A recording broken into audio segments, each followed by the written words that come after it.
കൃഷ്ണകുമാറിനെതിരെ police എടുത്ത counter കേസിന്റെ എഫ്ഐആറിലെ കൂടുതൽ വിവരങ്ങൾ പുറത്തുവന്നു.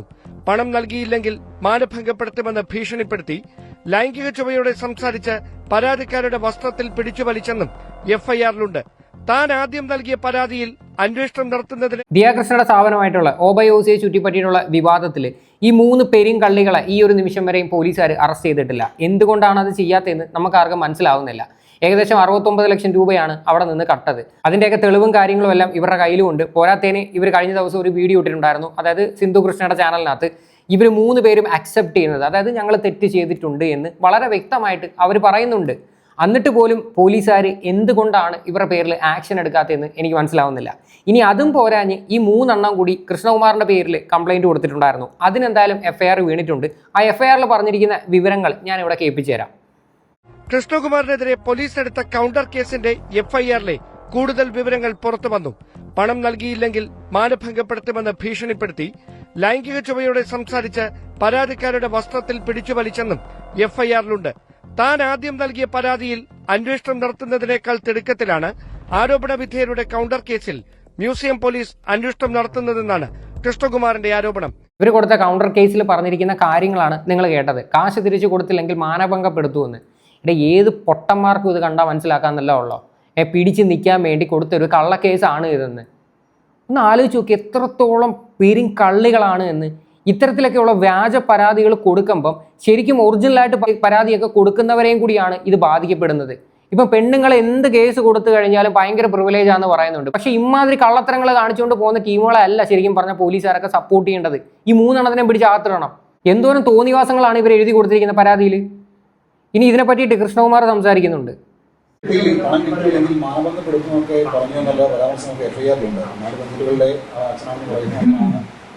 പെൺകുട്ടിയോട് ഇങ്ങനെ പറഞ്ഞതാണ് കേരളയെ എഴുതി വെച്ചിരുന്നത്. ഞാൻ തന്നില്ലെങ്കിൽ ഞാൻ നിങ്ങളെ മാനഭംഗപ്പെടുത്തുന്നത്. അങ്ങനൊരു പ്രയോഗം എപ്പോഴെങ്കിലും ഏതും സാഹചര്യത്തിൽ കൃഷ്ണ നടത്തിയിട്ടുണ്ട്. നിങ്ങളൊരു കാര്യം ആലോചിക്കുക. ഞാൻ സിനിമയിൽ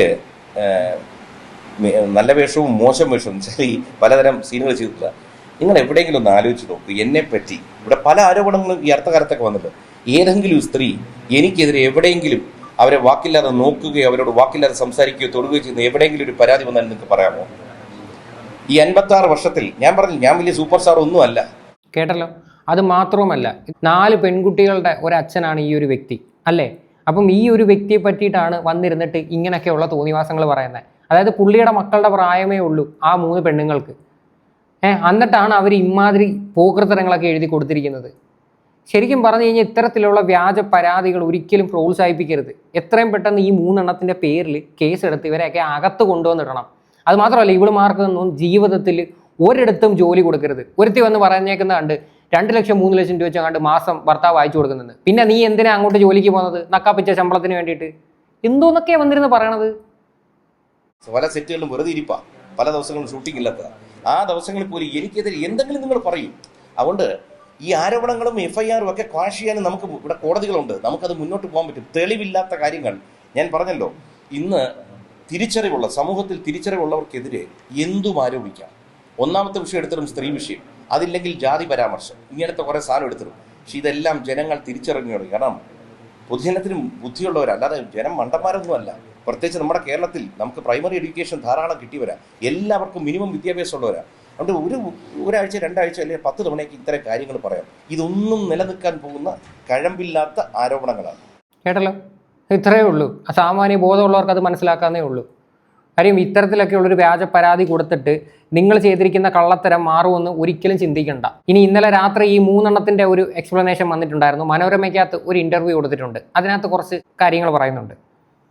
കൃഷ്ണകുമാർ ഇപ്പോഴും ആരോപിക്കുന്ന, അല്ലെങ്കിൽ ദിയ ആരോപിക്കുന്നത് എൻ്റെ 69 ലക്ഷം രൂപ നിങ്ങളുടെ അക്കൗണ്ടിലേക്ക് വന്നു, നിങ്ങൾ അടിച്ചു മാറ്റിയിട്ടുണ്ട് എന്നുള്ളതാണ്. നിങ്ങളുടെ അക്കൗണ്ടിലേക്ക് പണം വന്നിട്ടുണ്ടോ ദിയയുടെ കടയിൽ നിന്ന്? അവരുടെ കടയിൽ നിന്ന് നമുക്ക് ക്യാഷ് വന്നിട്ടുണ്ട്. നമ്മുടെ അടുത്ത് പറഞ്ഞിട്ടുണ്ടായിരുന്നു ഫസ്റ്റ് ഒരുപാട് പേയ്മെൻറ്റ് വരുന്നതല്ലേ, കുറച്ച് നിങ്ങളുടെ അക്കൗണ്ടിലോട്ട് വാങ്ങിക്കാനാണ് പറഞ്ഞിട്ടുണ്ടായിരുന്നത്.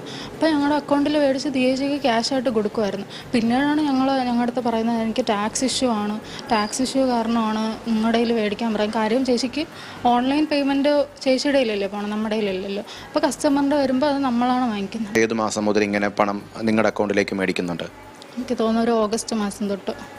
ഈ പറയപ്പെടുന്ന പോലെ 69 ലക്ഷത്തോളം രൂപ 3 പേരുടെ അക്കൗണ്ടിലേക്കായിട്ട് വന്നിട്ടുണ്ടോ? ഇല്ല, അതിപ്പോൾ ബാങ്ക് സ്റ്റേറ്റ്മെന്റ് എടുത്ത് പരിശോധിക്കാവുന്നതേ ഉള്ളൂ. ഒരു അക്കൗണ്ടിലേക്കാണോ മേടിക്കുന്നത് അതോ എങ്ങനെയാണ് ഈ 3 അക്കൗണ്ടിലേക്ക് മേടിക്കുന്നുണ്ട്? നമ്മൾ 3 അക്കൗണ്ടിലോട്ട് മേടിക്കും. ആരാണ് ആദ്യം കസ്റ്റമർ അറ്റൻഡ് ചെയ്യുന്നത് അതനുസരിച്ചായിരിക്കും ഇരിക്കുന്നത്. ഇപ്പം പറയാനായിട്ട് നാവുണ്ട്. ഈ ദിയ വിളിച്ച് ഫോണിൽ ചോദിക്കുന്ന സമയത്ത് 3 എണ്ണവും കിടന്ന് വിറയ്ക്കുമായിരുന്നു. അത് മാത്രമല്ല, ഈ 3 എണ്ണം കൂടെ ഒരുമിച്ചിരുന്ന് പറയുന്ന ഒരു വീഡിയോ ഉണ്ടല്ലോ, സിന്ധു കൃഷ്ണ പോസ്റ്റ് ചെയ്തൊരു വീഡിയോ. ആ വീഡിയോയ്ക്കകത്ത് വളരെ വ്യക്തമായിട്ട് പറയുന്നുണ്ട് ഇവർ ഏത് രീതിയിലാണ് കാശ് അടിച്ചു മാറ്റിയെന്നല്ല. എന്നിട്ടാണ് ഇപ്പം വന്നിരുന്നിട്ട് ഇമാതിരി ഡയലോഗ് പറയണത്. അഥവാ ഇവർ പറയുന്നത് പോലെ ATM നിന്നൊക്കെ കാശ് എടുത്ത് കൊടുത്തിട്ടുണ്ടെങ്കിൽ അതിൻ്റെ ട്രാൻസാക്ഷൻ ഡീറ്റെയിൽസ് എടുത്താൽ മനസ്സിലാവത്തില്ലേ? ഇവരുടെ ഭാഗത്തു യാതൊരുവിധ തെളിവോ കാര്യങ്ങളോ ഒന്നുമില്ല. ഈ പറഞ്ഞ 69 ലക്ഷം രൂപയുടെ കച്ചവടമൊക്കെ ഈ 10 മാസം കൊണ്ട് അല്ലെങ്കിൽ 11 മാസം കൊണ്ട് അവിടെ നടന്നിട്ടുണ്ടോ? ഇല്ല. ചാറ്റുകളൊക്കെ നിങ്ങൾ കാണിക്കുന്നുണ്ട്. അതെന്നാണ് നിങ്ങൾ തമ്മിലുള്ള ഒരു തർക്കം തുടങ്ങുന്നത്? തർക്കം കുറച്ച് നാളായിട്ട് തുടങ്ങിയെങ്കിൽ ഇത് കുറച്ച് പ്രശ്നമായി തുടങ്ങുന്നത് 29-ാം തീയതി മുതൽ. നമ്മൾ 3 പേരും ഒരുമിച്ച് ജോലി നടത്തിയതിൻ്റെ ഒരു പകയാണ്. നിങ്ങൾ എന്തിനാണ് 30-ാം തീയതി രാവിലെ പണം കൊണ്ടു കൊടുക്കുന്നത്? കസ്റ്റമേഴ്സിന് ആർക്കും അറിയില്ല. ദിയയുടെ നിർദ്ദേശപ്രകാരമാണ് നമ്മൾ നമ്മുടെ അക്കൗണ്ടിൽ പേയ്മെൻറ്റ് മേടിക്കുന്നതും നമ്മൾ ക്യാഷ് ആയിട്ട് ദിയയ്ക്ക് കൈമാറുന്നതൊന്നും കസ്റ്റമേഴ്സിന് അറിയില്ല. ദിയ സ്കാം അലേർട്ട് എന്ന് പറഞ്ഞ് സ്റ്റാറ്റസ് ഇട്ടപ്പോൾ തന്നെ കസ്റ്റമേഴ്സ് ഈ സംഭവമൊക്കെ അയച്ചു കൊടുത്തിട്ട്. അപ്പം ഞങ്ങളുടെ കയ്യിൽ ഇപ്പോൾ ലിക്വിഡ് മണി കൊടുത്തതിന് തെളിവില്ല. ഞങ്ങൾ ക്യാഷ് ആയിട്ട് കളക്ട് ചെയ്തത് കാരണം ഡ്രൈവറൊക്കെയാണ് നമ്മുടെ നിന്ന് കളക്ട് ചെയ്യുന്നത്. അപ്പോൾ നമുക്കതിന് തെളിവെടുക്കാൻ പറ്റിയിട്ടില്ല. അപ്പോൾ അത് വെച്ച് ദിയ ആ സ്റ്റാറ്റസൊക്കെ വെച്ച് നിങ്ങളുടെ ഫോട്ടോസൊക്കെ നമ്മൾ യൂട്യൂബിലിടും, നിങ്ങളുടെ മുഖം കാണുന്ന രീതിയിൽ ഇതാക്കും, ഞാൻ നിങ്ങളെ നശിപ്പിക്കും എന്നൊക്കെ പറഞ്ഞ് കുറേ ഇഷ്യൂസ് ഉണ്ടാക്കിയപ്പോൾ ഞങ്ങൾ യൂഷ്വലി പേടിച്ച്. കാരണം ഇപ്പോൾ എന്ത് ചെയ്യണമെന്ന് ആ ഒരു രാത്രി ഞങ്ങൾക്ക് ആരുടെ ഹെൽപ്പ് ചെയ്യണം. രാത്രി നടക്കുന്ന സംഭവമാണിത്. അപ്പോൾ ആരുടെ അടുത്ത് എപ്പോൾ പോയി ചോദിക്കണം, അങ്ങനെ നമുക്ക് പെട്ടെന്ന് നമുക്ക് അങ്ങനെയൊന്നും തോന്നില്ല. സാധാരണക്കാർ നമ്മൾ പേടിച്ച് പോത്തേ ഉള്ളൂ. അപ്പോൾ ഞങ്ങൾ ആ ഒരു സമയത്ത് ഞങ്ങൾ കുറച്ച് പേടിച്ച്. അപ്പം ഞങ്ങൾ പേടിക്കുന്ന നടപ്പ് ദിയയ്ക്ക് അത് കുറച്ചുകൂടി ഇതായി. ഓക്കെ, മുടന്തൻ ന്യായങ്ങൾ തന്നെ, കേട്ടിട്ട് വലിയ കാര്യമൊന്നുമില്ല. അതായത് ലിക്വിഡ് മണി ആയിരുന്നു കൊടുക്കുന്നത്, അതിനൊന്നും ഇവരുടെ കയ്യിൽ തെളിവോ കാര്യങ്ങളോ ഒന്നുമില്ല. പ്രത്യേകിച്ച് ടാക്സ് മെട്ടിക്കാൻ വേണ്ടിയിട്ട് ദിയ കൃഷ്ണ ചെയ്യുന്ന പരിപാടികളാണെന്നൊക്കെയുള്ള രീതിയിലാണ് പറയണത്. ഇനി ഈ ടാക്സിനെ പറ്റിയിട്ട് വളരെ വ്യക്തമായിട്ട് കൃഷ്ണകുമാർ ഒരു കാര്യം പറയുന്നുണ്ട്, അതും കൂടി ഞാൻ നിങ്ങളെ കേൾപ്പിക്കാം. അനുവാദം കൊടുത്തിട്ടില്ല. നമ്മൾ ഒരിക്കലും QR കോഡ് കമ്പനിയിൽ ഇരിക്കുമ്പോൾ എന്തിനും ഇവരുടെ QR കോഡിൽ വാങ്ങിക്കാൻ അനുവാദം കൊടുക്കണ്ടേ? പിന്നെ ഇവർ ഈ പറഞ്ഞ എന്തോ ഒരു ടാക്സ് ഇഷ്യൂവിനെ പറ്റിയൊക്കെ കഴിഞ്ഞ ദിവസം സംസാരിക്കുന്നുണ്ടായിരുന്നു. ഒറ്റ കാര്യം ഞാൻ പറയാം, നമ്മൾ കൃത്യമായി ടാക്സ് അടയ്ക്കുന്നവർ, അതിപ്പോൾ നമ്മൾ ഈ കേസ് നമ്മൾ ബോധിപ്പിക്കണമല്ലോ, നമ്മുടെ എല്ലാ റെക്കോർഡ്സ് ഇരിക്കും. ടാക്സ് അടയ്ക്കാൻ വേണ്ടി അല്ല എന്തോന്നോ തട്ടിപ്പടത്താൻ വേണ്ടി ഡെയിലി ഞങ്ങളുടെ QR കോഡ് വഴി പണം വാങ്ങിയിട്ട് അന്നന്ന് വൈകുന്നേരം ദിയയ്ക്കുണ്ട് ക്യാഷ് ആയിട്ട് കൊടുക്കുന്നു. അങ്ങനെ പൈസ ഇവർ വാങ്ങിച്ചിട്ടുണ്ടെങ്കിൽ ഇവരുടെ QR കോഡിലുണ്ട്, ഇവർ സമ്മതിച്ചിരിക്കുന്നു പണം വാങ്ങിയതായിട്ട്. എന്നാൽ പണം കൊടുക്കണമെങ്കിൽ എവിടെന്നെങ്കിലും ഇവർ വിഡ്രോ ചെയ്യണമല്ലോ. വിഡ്രോ ചെയ്താൽ ഇവരുടെ സ്റ്റേറ്റ്മെൻറ്റിൽ വരുമല്ലോ. അപ്പോൾ ഇവർ കൊടുക്കണേ ഡെയിലി അല്ലെങ്കിൽ ആഴ്ചയിൽ അല്ലെങ്കിൽ മാസത്തിൽ വിഡ്രോ ചെയ്തേ പറ്റും. വിഡ്രോ ചെയ്ത് കൊടുക്കണം. ഇതിൻ്റെ മാത്രം ഇതെല്ലാം നോക്കിയാൽ സ്റ്റേറ്റ്മെൻറ്റിൽ കാണാം. സ്റ്റേറ്റ്മെൻറ്റിൽ ഇങ്ങനെ സംഭവം ഉണ്ടോയെന്ന് പോലീസുകാർ അന്വേഷിച്ചാൽ തീരാവുന്ന പ്രശ്നം. വളരെ വ്യക്തമാണ്. ഇവരങ്ങനെ ATM നിന്ന് കാശ് എടുത്ത് കൊടുത്തിട്ടുണ്ടെങ്കിൽ അതിൻ്റെ സ്റ്റേറ്റ്മെൻറ്റ് എടുത്താൽ മതി. ബാങ്ക് സ്റ്റേറ്റ്മെൻറ്റ് എടുത്തു കഴിഞ്ഞാൽ അതിനകത്ത് എല്ലാം കിട്ടും. അപ്പോൾ ഇവരുടെ ഭാഗത്ത് ഇതൊന്നും തെളിയിക്കാനുള്ള യാതൊരുവിധ തെളിവുമില്ല. പക്ഷേ ഇവരെ ഈ ഒരു നിമിഷം വരെ പോലീസുകാർ അറസ്റ്റും ചെയ്തിട്ടില്ല. നേരെ മറിച്ച് ഇവർ കൊടുത്ത വ്യാജ പരാതിയുടെ പുറകിലാണ് ഇപ്പോൾ പോലീസുകാർ. അതായത് കൃഷ്ണകുമാർ മോശമായിട്ട് പെരുമാറി, മാനഭംഗപ്പെടുത്തും എന്ന് പറഞ്ഞു. ഇതൊക്കെ എന്ന് പറഞ്ഞു കഴിഞ്ഞാൽ ഏത് കൊച്ചു കുട്ടികൾക്ക് മനസ്സിലാക്കാന്നേ ഉള്ളൂ ഇതൊരു കള്ള കേസാണ് എന്ന്. പിടിച്ചു നിൽക്കാൻ പറ്റത്തില്ലെങ്കിൽ കുറ്റം സമ്മതിക്കുക. അല്ലാതെ വന്നിരുന്ന് എന്നെ കയറി പിടിക്കാൻ ശ്രമിച്ചു, എൻ്റെ ഭർത്താവ് ഗൾഫിൽ നിന്ന് 2 ലക്ഷം 3 ലക്ഷം വെച്ച് മാസം അയച്ചു തരുന്നുണ്ടായിരുന്നു, ഇങ്ങനെയൊക്കെ വന്നിരുന്ന് ഉടായിപ്പ് പറഞ്ഞു കഴിഞ്ഞാൽ ഉണ്ടല്ലോ ഒരു മനുഷ്യനും വിശ്വസിക്കാൻ പോകുന്നില്ല. എന്തായാലും ഈ ഒരു വിഷയമായിട്ട് ബന്ധപ്പെട്ട് നിങ്ങളുടെയൊക്കെ അഭിപ്രായങ്ങൾ എന്താണെന്ന് വെച്ചാൽ നിങ്ങൾ തീർച്ചയായിട്ടും കമൻറ്റ് ചെയ്യുക.